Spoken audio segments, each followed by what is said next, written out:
kesempatan sehingga kita masih bisa melaksanakan kewajiban kita salat maghrib berjamaah. Dan kita lanjutkan dengan mengkaji agama Allah Subhanahu wa ta'ala. Mudah-mudahan kesempatan yang semacam ini senantiasa diberikan oleh Allah kepada kita semua sampai nanti kita menghadap kepada Allah yang tentunya dalam posisi husnul khatimah. Amin ya rabbal alamin.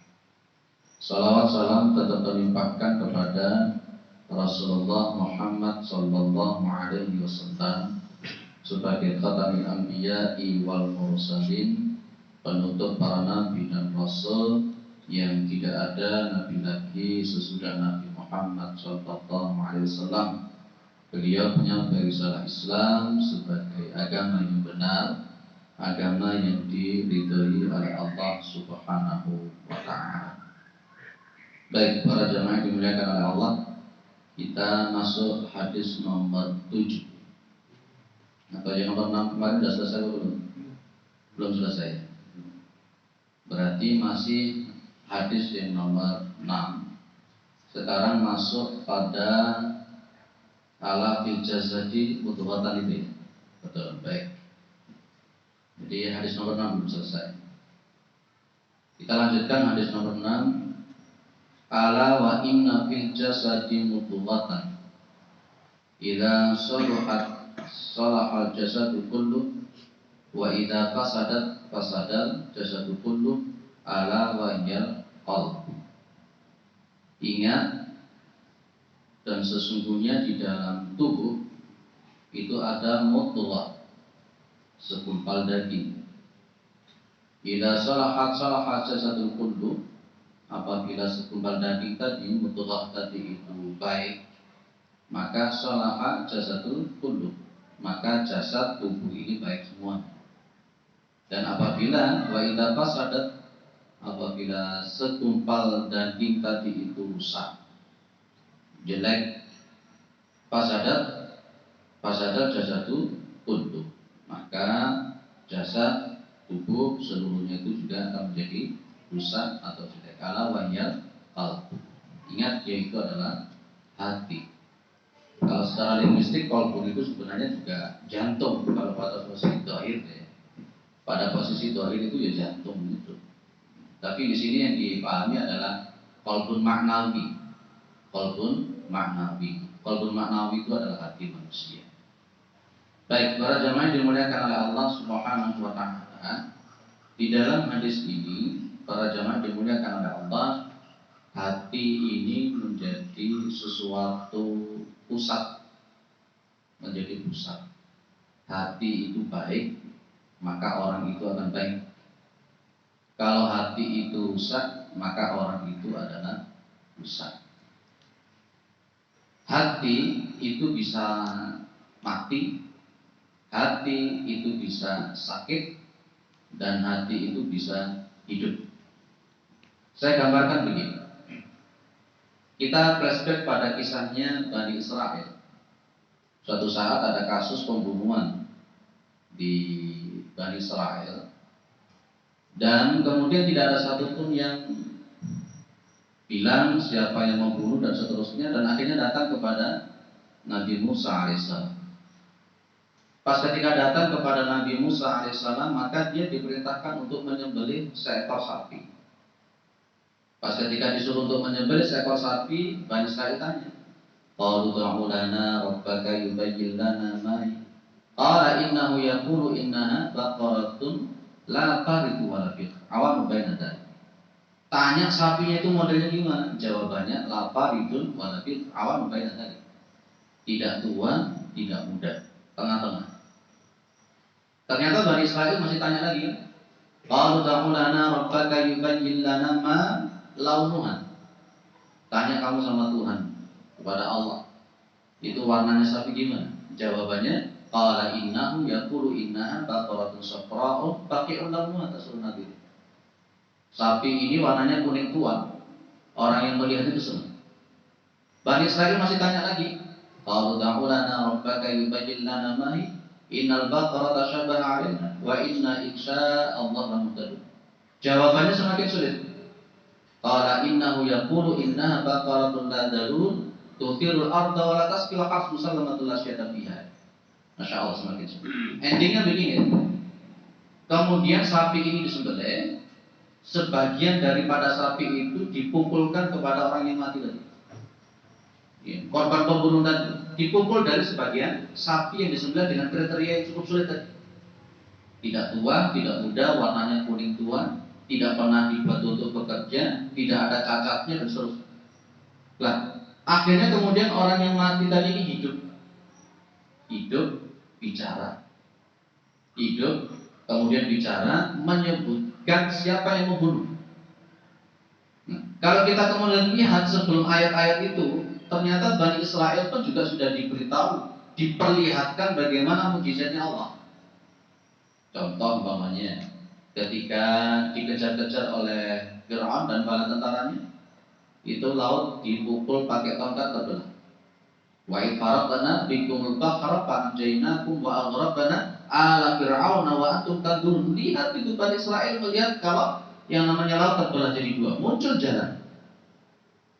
Juga Bani Israel itu pas ketika lewat berjalan di atas itu dinaungi awan sehingga tidak kepanasan.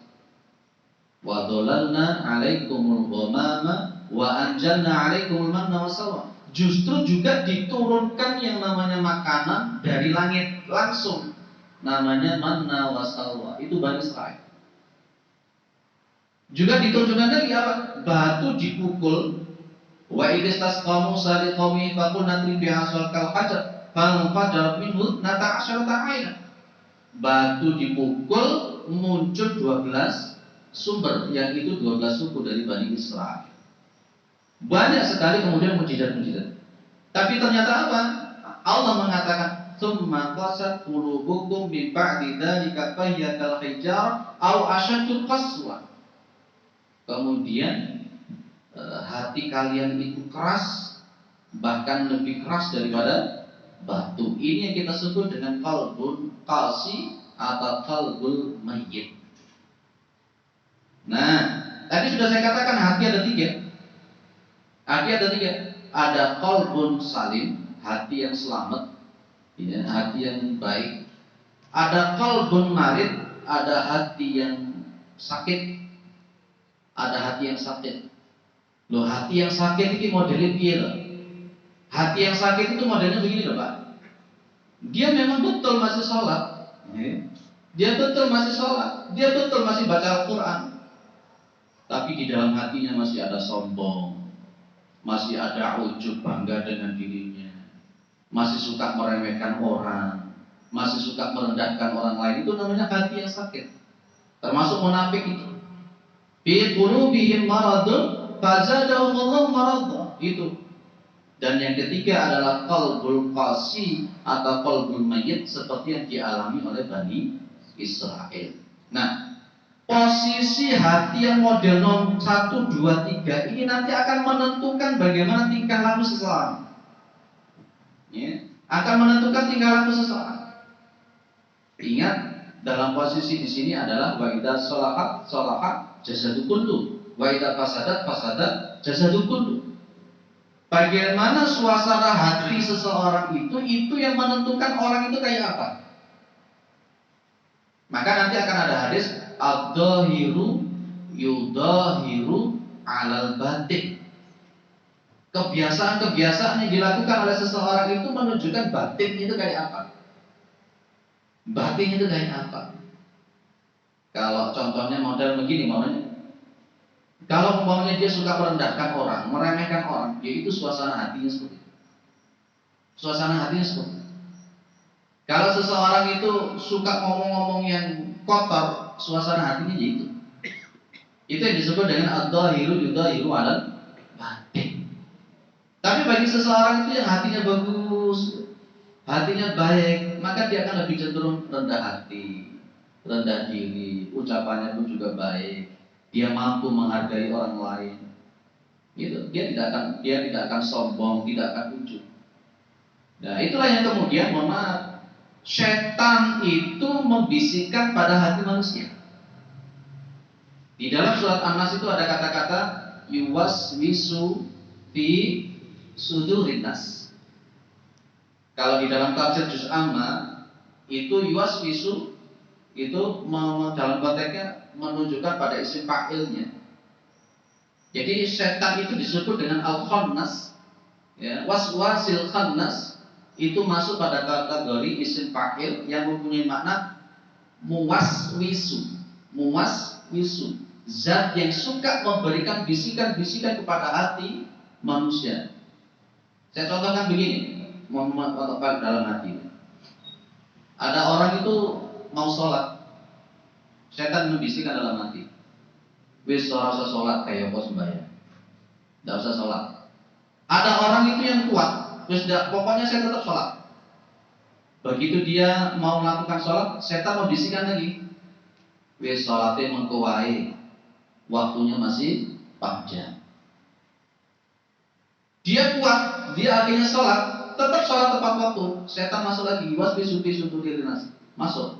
Ngomong apa lagi? Wis sholatnya sing apik, bacaan sing apik, sing khusyuk. Iku lho ning mburi ada jamaah, di belakang ada istri, ada teman, ada suami. Muncul apa lagi sekarang? Riya. Sholat karena pengen dihargai oleh orang lain, sholat karena pengen dipuji oleh orang lain. Itu yang disebut dengan syirkul asghar, syirik tapi kecil. Yang Rasulullah mengatakan aqwaqu ma'aqaqu alaikum asyirkul asghar. Ya, sesuatu yang paling aku takutkan kepada kalian itu adalah syirik yang kecil. Apa itu syirik yang kecil? Qala ariyah. Ibadah karena ingin dilihat orang, ibadah karena ingin dipuji orang. Itu. Dan di dalam surat Al-Ma'un jelas bahwa wailun lil musallin alladzina hum an salatihim sahun alladzina hum yura'un. Yura'unnya itu celaka bagi orang-orang yang melakukan sholat, yang di dalam sholatnya dia itu lalai, dan di dalam sholatnya dia itu melakukan riya. Celaka, memakai kata-kata bahwa itu bahaya, bahwa itu. Ternyata ada orang itu sholatnya sudah ikhlas, sholatnya itu sudah ikhlas. Setan membisikkan lagi dalam hatinya, oh di sini nih orang yang sholatnya paling bagus itu ya cuma kamu tok. Di sini yang bacaan Al-Qur'annya paling fasih ya sampean tok. Di ini sing paling khusyuk ya cuma sampean saja. Akhirnya muncul apa? Ujub. Ujub itu apa? Bangga dengan dirinya. Bangga dengan dirinya. Inilah kemudian qadiyat di dalam kitab Min Akhlaqis Salaf. Qadiyat di dalam kitab Min Akhlaqis Salaf yang saya kaji di beberapa tempat itu mengatakan bahwa ijabu li nafsihi, orang itu menganggap dirinya itu sudah baik, orang itu menganggap dirinya sudah benar, orang itu menganggap dirinya sudah soleh, sudah suci. Itu poin pertama yang dimasukkan oleh setan dalam hati manusia. Itu poin pertama yang dimasukkan dalam hati manusia. Akhirnya nanti akan mengerucut kepada yang lain. Nanti yang poin kedua ada kata-kata wa iktisaruhu amalahu. Kemudian poin yang nomor 3 adalah wa nisyanu dunubihi. Tapi poin yang paling pertama yang dimasukkan oleh setan itu adalah ijabul nafsi. Ijabul nafsi ini berbahaya. Ijabul nafsi. Setan itu diusir dari surga kan karena faktor sombong, Pak. Faktor sombongnya setan tidak mau, iblis setan tidak mau sujud kepada Nabi Adam, yaitu ijabul nafsi. Lalu pas ketika disuruh sujud kepada Nabi Adam, jawabannya ana khairun minhu khalaqtani min nar wa khalaqtahu min tin. Saya ini lebih baik daripada Adam. Loh, itu ijabul nafsi. Aku iki luwih tuwek. Oh, Nabi Adam baru diciptakan kemarin sore. Aku iki wis tuwek. Saya ini lebih baik daripada Adam. Engkau ciptakan aku dari api, sementara engkau ciptakan Adam dari tanah. Ini namanya ijabul nafsi. Akhirnya meremehkan orang. Kalau sudah meremehkan orang, maka Rasulullah mengatakan al-kibru batarul haqqi wa ghamtun nas. Yang namanya sombong itu adalah suka menolak kebenaran dan suka meremehkan orang. Loh, kenapa? Orang itu akan cenderung menolak kebenaran dari orang yang dia remehkan. Cenderung begitu. Allah konsep cili katanya nuturi wong tuwek. Itu ijabul nafsi. Nah, ini hati itu pusatnya bisikan-bisikan setan. Dan ketika setan itu sudah membisikkan sesuatu yuwaswisu fi sudurin nas minal jinnati wan nas, maka tingkah laku manusia akan kayak apa? Ya di situ hati. Pusatnya di hati. Nah, pada posisi sekarang kita akan berbicara bagaimana cara untuk mengobati hati kita supaya hati kita itu tetap baik. Makanya nanti dalam istilah tazkiyatun nafs ada takhalli, tahalli, tajalli. Baik. Orang itu kalau sholatnya sudah banyak, apakah dia dijamin masuk surga? Belum. Tidak bisa. Wong Nabi sudah mengatakan kok, la yadkhulu ahadukum al-jannata bi amalihi. Seseorang di antara kalian tidak akan bisa masuk surga dengan amalnya. Penentunya gimana? Hati. Ada loh, saya katakan begini, dulu sudah saya sampaikan di sini bab niat ya. Ada orang itu sholat di hadapan kita, apakah dia otomatis mukmin? Tidak bisa. Bisa jadi dia pas ketika sholat dia dalam pandangan Allah kafir. Bisa jadi pas ketika dia sholat dalam pandangan Allah dia munafik.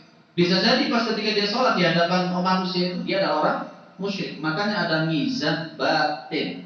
Mizan batin itu adalah timbangan-timbangan yang ada di dalam hati. Bagaimana keadaan hati seseorang itulah yang menentukan. Makanya kalau di dalam Al-Quran itu nanti yang mampu selamat, yang datang kepada Allah Subhanahu wa ta'ala itu ada kalimat illa man atallaha biqalbin salim. Surat Asy-Syu'ara ayat 88. Yauma la yanfa'u malun wala banun. Pada hari di mana nanti harta dan anak-anak itu tidak akan punya manfaat apa-apa. Illa man atallaha biqalbin salim, kecuali dia ketika datang kepada Allah, menghadap kepada Allah, hatinya dalam posisi yang bersih, yang baik. Lalu datang kepada Allah penuh dengan kemunafikan, penuh dengan kesombongan, penuh dengan keujuban, gimana bisa menghadap kepada Allah? Tidak bisa. Yang setan itu dalam riwayat itu kan ratusan tahun tinggal di surga. Setan itu sombongnya berapa kali? Setan sombongnya cuma satu kali. Diusir dari surga. Nah kalau kita tiap hari sombong, kira-kira bisa masuk surga pada? Bapak bilas. Itu diantara ciri kita sombong itu suka ngeremehkan orang. Suka ngeremehkan orang itu ciri kalau kita sombong itu suka ngeremehkan orang dan suka menolak kebenaran. Allah memunuhi kok. Masalah hati-hati dengan meremehkan orang itu hati-hati. Baik. Kita lanjut kepada posisi untuk mengobati hati kita. Para jamaah yang dimuliakan oleh Allah Subhanahu wa ta'ala, saya ambilkan salah satu fatwa. Ya, salah satu fatwa tentang 5 hal itu. Itu sudah sudah dinyanyikan oleh Opik ya. Ya, dinyanyikan oleh Opik. Tombo ati ono 5 lain. Itu sebenarnya kata-kata Ibnu Al-Mulaqqin Asy-Syafi'i. Itu adalah fatwanya Ibnu Al-Mulaqqin Asy-Syafi'i. Al-Mulaqqin Asy-Syafi'i mengatakan anna silahal qalbi fi khamsati asya'a. Sesungguhnya memperbaiki hati, mengobati hati, tombone hati itu fi khamsati asya'a, terdapat di dalam 5 perkara. Ya, persis cuma dibahasa Jawakan oleh Opik. Nah, itu. Saya tidak hafal karena saya nggak suka nyanyi-nyanyi, nggak suka denger nyanyi-nyanyi. Sukanya baca murotal Al-Quran. Baik, hati-hati kalau jenengan suka nyanyi, suka dengarkan lagu musik-musik ya. Nanti pas ketika ditalkin si guru malah nyanyi-nyanyi. Senang nyanyi-nyanyi, begitu ditalkin yang keluar nyanyian-nyanyian. Dan itu sudah terjadi berkali-kali, fakta yang nyata. Kalau jenengan itu kan kemarin saya salut dengan anak yang usia berapa? Itu 7 tahun atau 10 tahun. Yang koma ya. Yang koma, dia koma di rumah sakit Pak. Koma tidak sadar lah kok mulutnya itu yang keluar surat Al-Mulk, saya dengarkan ngaji surat Al-Mulk. meninggal dia. Masya Allah. Kadang-kala kita ini pas ketika sakaratul maut kira-kira bunyi apa kira-kira? Apa muni duit gitu. Apa pasar, Masya Allah.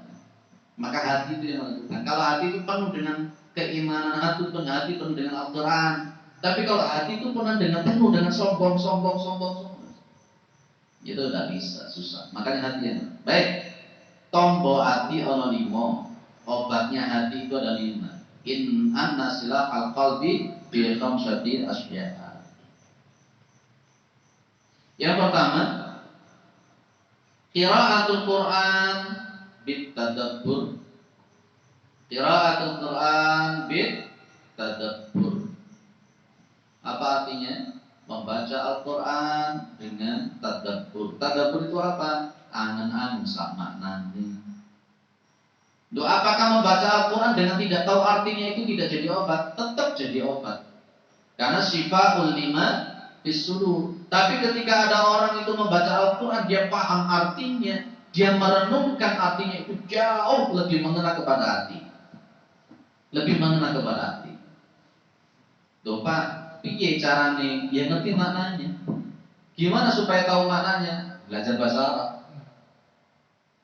Kalau jenengan memahami Al-Quran cuma lewat Quran terjemah, kebanyakan mesti morak-marik.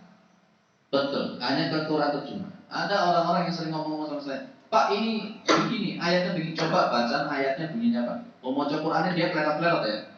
Terus kemudian itu coba dibaca. Bahasa Arabnya tolong dibaca. Seret dibaca. Loh maknanya nggak begitu. Secara linguistik bahasa Arab itu nggak begitu. Cara menafsirkannya nggak begitu. Di daerah sana gitu ya. Ada orang itu nggak sholat. Nah pas ketika nggak sholat itu ditanya sama kawan kita, loh sana kok nggak sholat?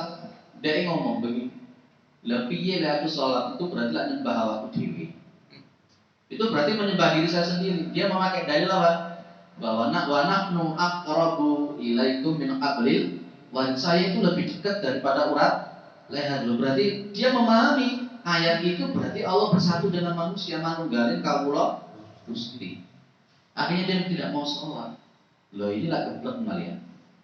Ini memahaminya tidak betul. Ini memahaminya tidak betul. Ada juga sholat itu menghadap kemanapun boleh. Loh kok bisa begitu? Ayatnya ada kok. Fa'aina ma tuwallu fatama wajhullah. Kemanapun kamu menghadap itu di situ ada wajah Allah. Loh mari keliru kabeh kalian.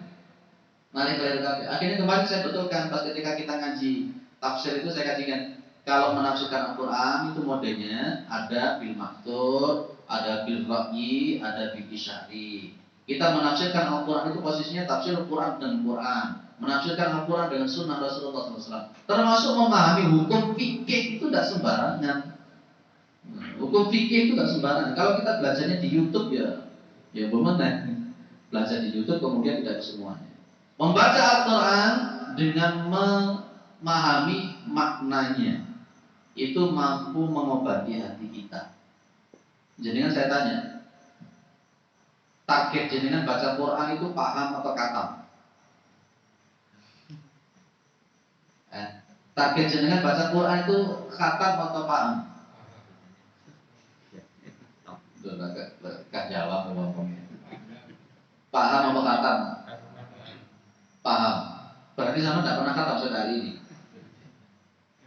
Dua-duanya kalau bisa. Dua-duanya kalau bisa. Loh, khatam Al-Quran itu baik. Khatam Al-Quran itu bagus. Jauh lebih baik lagi kemudian dipahami. Tetapi posisinya memang la yukallifullahu nafsan illa wus'aha. Para sahabat Rasulullah SAW itu sampai minta kepada Nabi. Nabi itu kalau nanti di dalam kitab Adabul Islamnya sudah sampaikan di mana Islam ya. Itu sendiri jangan sampai lebih dari 40 hari. Tapi ada para sahabat yang minta 3 hari khatam. Ya 3 hari khatam berarti sedina 10 juz, Pak. Tapi kalau estimasinya 40 hari satu kali khatam, satu kali berarti berapa? Ya, sedikit kan sebenarnya paling bantar berapa halaman. Jadi kan baca Al-Quran berapa halaman satu hari? Nah itu. Kadang kalau baca Quran ya iso ya repot kan gitu. Ya, baik. Qiraatul Quran bit tadabbur. Membaca Al-Quran dengan angan-angan memahami maknanya. Baik, itu yang pertama. Yang kedua adalah wakilaul batni. Wakilaul batni itu apa, Pak? Wakilaul batni itu artinya mengosongkan perut. Kosong. Nah, berpuasa itu ternyata mampu untuk mengobati hati kita. Puasa Senin Kemis mungkin, puasa Daud mungkin, puasa Saumul Bed yang 3 hari dalam 1 bulan itu 13, 14, 15 Hijriah setiap bulan. Yang afdal itu setelah Ramadan adalah puasa Daud. Setelah Ramadan puasa Daud. Nanti kalau untuk puasa Ramadan nanti digandeng 6 hari setelah 6 hari puasa Syawal. Nah, puasa yang syar'i saja, puasa Daud kalau tidak mampu ya Senin Kemis. Kalau tidak mampu ya 3 hari setiap bulan. Dan diperbolehkan kita berpuasa yang namanya puasa wisol. Puasa wisol terus gak mokel-mokel. Apalagi pati geni. Apa pati geni, Pak? Pernah dengar kata-kata pati geni? Nah, itu puasa ngebleng, puasa mute itu ada syariat dalam Islam. Puasa ngerawat. Ngerti puasa ngerawat itu apa? Oh, enggak ngerti juga puasa ngerawat. Nah, aku biar seneng tirakat ngomong ya luwe. Aku biar belajar kebal di puasa atau apa saya kira nanti. Wa qiyamul lail. Supaya hati ini sehat, qiyamul lail, salat malam, tahajud itu bisa membuat hati kita lebih sehat. Yang keempat, wa tadarru inda sahar. Tadarru itu kalau jenengan nanti sholat tahajud kan pada waktu sahur jenengan DP, apa DP, merendahkan diri di hadapan Allah, merendahkan hati di hadapan Allah. Maka di dalam Al-Quran dikatakan wabil ashari yastaghfiru. Dan pada waktu sahur mereka itu senantiasa beristighfar kepada Allah. Itu yang namanya wa tadarru inda sahar. Tidak jarang bagi orang-orang yang melakukan semacam ini, nanti dia nangis di hadapan Allah, ya, mengeluarkan air mata di hadapan Allah, mengingat dosa-dosanya dia lakukan. Itu namanya at-tadarru inda sahar. Yang kelima, wa mujalisatus shalihin. Wa mujalisatus shalihin itu artinya adalah duduk dengan orang-orang saleh. Kumpulannya dengan orang-orang yang soleh, orang yang ahli sholat dikumpuli, orang yang ahli ngaji dikumpuli, orang yang ngaji orang yang ahli Al-Quran diduduki, ditemani dan seterusnya. Tapi di antara 5 hal itu ada yang paling pokok. Silakan yang 5 itu dilakukan. Mulai baca Al-Quran dengan maknanya, kemudian puasa, sholat malam, istighfar di waktu sahur, kemudian duduk dengan orang-orang soleh. Tapi ada sesuatu yang paling pokok di antara itu. Apa? Wa aklul halal. Makan barang yang halal. Memakan barang-barang yang halal. Loh, kenapa? Apa hubungannya barang yang halal itu dengan hati? Bapak, ibu tidak ada ya? Bapak, Pak ya? Jadi memakan sesuatu yang halal dikatakan oleh para ulama ya. Kalau seseorang itu memakan sesuatu yang halal, kemarin juga sudah saya sampaikan, memakan yang halal itu kemarin juga sudah saya sampaikan, orang itu kalau memakan sesuatu yang halal, maka cenderung perbuatannya itu akan mengarahkan yang halal. Tapi kalau ada orang yang memakan sesuatu yang haram, maka cenderung pemikiran mindset perbuatannya itu kepada sesuatu yang haram. Gitu. Tahajud bendino, tapi panganannya haram. Itu doa tidak akan diterima, sholat tidak akan diterima. Kemarin dulu pas di hadis nomor berapa saya terangkan itu? Di hadis nomor berapa itu? Ada orang yang Masya Allah berdoa kepada Allah. Ya, dia yamutu yadai ila sama, yarfa'u yadai ila sama. Dia mengangkat tangan ke langit. Dia berdoa kepada Allah Subhanahu wa taala. Tapi Nabi gampang ngomongnya. Mat'amuhu haramun, makanannya haram. Masyrabuhu haramun, minumannya haram. Malbasuhu haramun, pakaiannya juga haram. Wa ghudhiya bil haram, dia sarapannya juga pakaian haram. Maka Nabi mengatakan, fa'anna yustajabu lahu, bagaimana doanya itu ibadahnya diterima oleh Allah Subhanahu wa taala. Padahal itu digambarkan orang ini dalam posisi safar, rambutnya mandul-mandul, tubuhnya penuh dengan debu karena safar ini panjang. Padahal dalam hadis Rasulullah SAW, ketika kita safar itu kan doa mustajabah. Ketika waktu safar itu kan doa di antara mustajabah. Tapi orang ini ditolak oleh Allah doanya. Kenapa? Makanannya haram, minumannya haram, pakaiannya juga haram. Dan kita tiap hari tahajud kalau makanannya haram, kita berpuasa setiap hari tapi yang kita makan haram. Nah itu. Makanya disebutkan kata Mulaqin Ibnu Mulaqin Asy-Syafi'i, beliau mengatakan qultu wa aqlul halali wa huwa ra'suha. Jadi makan yang halal itu adalah pokok dan segala pokok untuk hati itu menjadi baik. Dulu saya cerita juga ada murid SMP itu diajari ngaji wangel telung tahun ikro gak mari-mari, tuturane yo wangel tenan. Saya guyonan tak takon ini, sampean ini mangane apa to ya? Sampean ini makannya apa? Kok bisa begini? Ganteng sebenarnya Pak. Lah kok yang jawab itu teman-temannya, anu Pak, senengane mangan kirek Pak. Sukanya makan anjing. Kaget saya tanya, "Lho apa benar teman-teman?" Dia bilang, "Iya Pak." "Lho kenapa begini?" Di rumah itu kakek sama neneknya itu suka makan seperti itu. Kalau di daerah situ itu ada memang orang-orang yang jual kreksengan anjing satu bungkus 10 ribuan. Dan biasanya minumnya pakai arak putih itu. Saya nek kode mangkane, batin saya mangkane. Itu turi ora kena, dicelup ora jemet, di BB ora garing, di kongkon sholat yo wangel. Ya, di kongkon sholat yo wangel. Saya di sekolah itu sukanya nyiram-nyiram anak-anak wudu-wudu gak wudu tuh siram. Iki balik melayu, balik kabur tuh. Lah jadi panganane ngono kuwi. Panganan itu.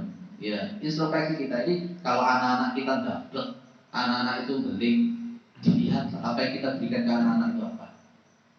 Kita berikan anak. Itu nyantolnya kemana? Hati. Nyantolnya ke hati. Baik, mudah-mudahan makanan kita adalah halal dan kemudian yang 5 ini bisa kita laksanakan. Yang jelas tadi sudah saya sebut ada 3 ya. Ada 3. Ada hati yang baik, salim. Kemudian yang kedua ada hati yang sakit, hatinya sakit. Ada yang ketiga hati yang mati. Itu Nabi Muhammad itu selalu doa begini Pak, Allahumma inni as'aluka qalban salima. Itu Nabi selalu doa itu Nabi, apalagi kita. Oh kita tidak bisa masuk surga kok sombong ya. Nabi selalu minta Allahumma inni as'aluka qalban salima. Termasuk juga digandeng ada kata-kata Allahumma ya muqallibal qulub tsabbit qalbi ala dinik. Dalam riwayat yang lain tsabbit qalbi ala ta'atik. Begitu ya. Baik. Para jemaah yang dimuliakan oleh Allah Subhanahu wa taala, tadi sudah saya sebutkan bahwa ada istilah takhalli, kemudian ada istilah tahalli, dan kemudian ada istilah tajalli. Titik poin kita supaya bagus hatinya itu, di samping melakukan 5 hal tadi itu, kita mengosongkan, namanya takhalli. Kosongkan hati. Kosongkan dari apa? Dari hal-hal yang berkenaan dengan penyakit hati. Inilah qala An-Nawawi, maka Imam An-Nawawi berkata, innama yaksilu silahul qalbi bisalamatihi minal amradi al-batinah. Itu namanya takhalli. Ada penyakit-penyakit hati yang tidak tampak itu dihilangkan. Itu namanya Bapak takhalli. Contohnya apa? Kal ghilli wal hiqdi wal hasad, senengane keting karo wong, senengane iri dengki sama orang. Itu penyakit pertama. Di samping sombong, hasad itu penyakit pertama. Kalau sombong itu yang dilakukan oleh setan, iblis, diusir karena sombong. Nanti di ceritanya Qabil dan Habil, kenapa Qabil sampai membunuh Habil? Itu karena perkara hasad. Jadi sombong sama hasad ini penyakit paling lawas. Kalau jenengan ingin mendalami tentang Qabil dan Habil, ini masih saya kaji sesi pertama di Masjid Ahmad Yani, di Sabtu yang pertama dan ketiga. Kita ngaji di sana tentang kisah-kisah dalam Al-Quran. Kita memakai sebuah kitab namanya Ma'at Qasasis Sadiqin bil Quran. Satu pertama dan satu ketiga. Tapi di sini ada ngaji ya. Kabeh padha merono iki sepi. Ya. Baik. Ya. Qabil membunuh Habil karena posisi tadi. Penyakit yang nomor 2 apa? Hasad, iri. Karena pas ketika diperintahkan oleh Allah untuk korban, ya satu pakai korban kambing besar, ya satu korban pakai tanaman, ternyata yang diterima punyanya Habil.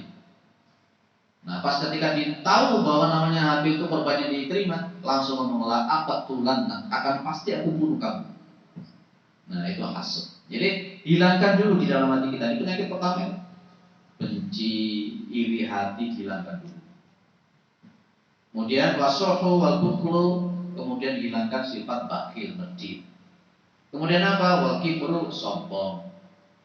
Wasukriya, suka meremehkan orang, menghina orang, mengolok-olok orang. Waria, suka pamer-pamer. Wasum'ah, supaya pengen didengar dan seterusnya. Ini diantara penyakit hati kita hilangkan pelan-pelan. Makanya nanti ada istilah tazkiyatun nafs. Di sini yang ngajar tazkiyatun nafs siapa Pak? Yang isi pengajian tazkiyatun nafs di sini? Tidak ada ya. Emang kalau tidak ada tazkiyatun nafs, jadi ngaji tazkiyatun nafs itu membersihkan hati. Membersihkan hati. Baik, ada yang didiskusikan? Belum saya lanjut. Ngajinya terlalu semangat ya, nggak apa-apa ya. Saya nggak ngantuk dan saya nggak turun.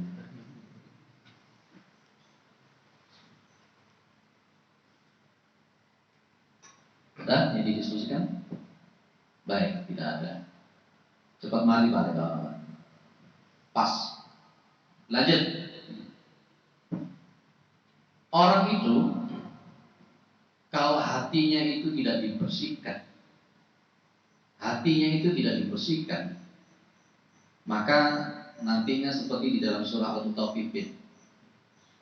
Kalla bal rana ala qulubihim ma kanu yaksibun. Atau kata-kata ran itu artinya berkarat. Para ulama menyebutkan hati manusia itu seperti cermin.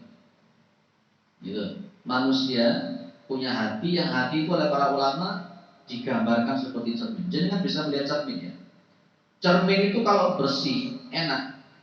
Dibuat dibuat ngaca ya jelas, sing ganteng ya ketok ganteng, sing ayu ya ketok ayu jelas. Ketika kena matahari juga bisa merat dan memantulkan. Itu hati yang baik. Orang itu kalau hatinya bagus, menerima nasihat gampang, menerima ayat Al-Quran gampang, menerima ilmunya Allah juga gampang, gitu. Menghafalkan Al-Quran juga jadi mudah. Jadi dengan ngapal Al-Quran kok kayak iso maksiat yang Kemudian, tapi kalau yang namanya kaca itu Pak, jangan lihat. Kalau kaca itu kotor, lebih berkarat, sing kuning-kuning lagi, masih jenengan ganteng. Jenengan ngocok ke kaca yang berkarat model seperti itu, ketok ya. Ini katanya jelek. Ayu nih kaya apa? Nyoba ngocok. Berkaca di kaca yang berkarat yang kuning kotor. Ketika kena sinar matahari pun juga nggak bisa memantulkan. Itulah hati manusia. Loh bagaimana bagaimana hati itu bisa berkarat? Kata Nabi Muhammad SAW ya, Kata Nabi Muhammad SAW, Innal abda idza akhta'a khati'atan nukitat fi qalbihi nuktatan saudaan. Sesungguhnya seorang hamba itu ketika dia berbuat dosa satu, maka nukitat fi qalbihi nuktatan saudaan, maka akan ada titik hitam satu. Ceret. Berarti kalau dia melakukan 100 kali titik hitam, ya 100 titik kali hitam. Nah kalau terus bermaksiat setiap hari, hitam. Kalau sombong terus, hitam. Iri terus, hitam terus. Akhirnya kemudian hatinya jadi gelap. Setelah gelap, hati itu gelap, maka kemudian dia menjadi berkarat kalau tidak dibersihkan. Tapi kalau kaca jenengan begitu kena kotoran, dilap. Kena kotoran, dibersihkan setiap hari. Meskipun setiap hari kena debu kan masih tetap bisa dibersihkan. Lah kita ini namanya manusia itu mahalul khata' wa nisyan. Namanya manusia itu pasti punya salah, punya dosa. Ada enggak yang tidak punya dosa? Ada enggak yang punya kesalahan? Tidak bisa. Setiap orang itu pasti punya kesalahan. Justru pas ketika ada kesalahan, istighfar, taubat, terus diusap. Itu namanya tadi tafalli. Pak insya Allah hati kita menjadi lembut, hati kita menjadi baik, tidak sakit apalagi mati. Clear, pas dan selesai. Pak insya Allah Selasa ketiga kita akan membahas di hadis nomor 7, yakni ad-dinu an-nasihat. Mudah-mudahan hati kita sehat, mudah-mudahan hati kita diistiqomahkan oleh Allah, mudah-mudahan hati kita senantiasa dijaga oleh Allah, sehingga kita nanti menjadi orang-orang yang husnul khatimah. Kita dimasukkan dalam surganya Allah Subhanahu wa Ta'ala. Mudah-mudahan anak-anak kita, keturunan-keturunan kita adalah anak-anak yang saleh dan salehah. Mudah-mudahan keluarga kita adalah keluarga yang sakinah, mawaddah warahmah. Mudah-mudahan umur kita diberkahi oleh Allah, umur kita diberkahi oleh Allah, selalu istiqomah dalam kebaikan. Mudah-mudahan rezeki kita dilancarkan, diberkahi oleh Allah Subhanahu wa Ta'ala. Dan mudah-mudahan negara kita adalah negara yang baldatun thayyibatun wa rabbun ghafur. Subhanakallahumma wa bihamdika asyhadu an la ilaha illa anta astaghfiruka wa atubu ilaik. Assalamualaikum warahmatullahi wabarakatuh.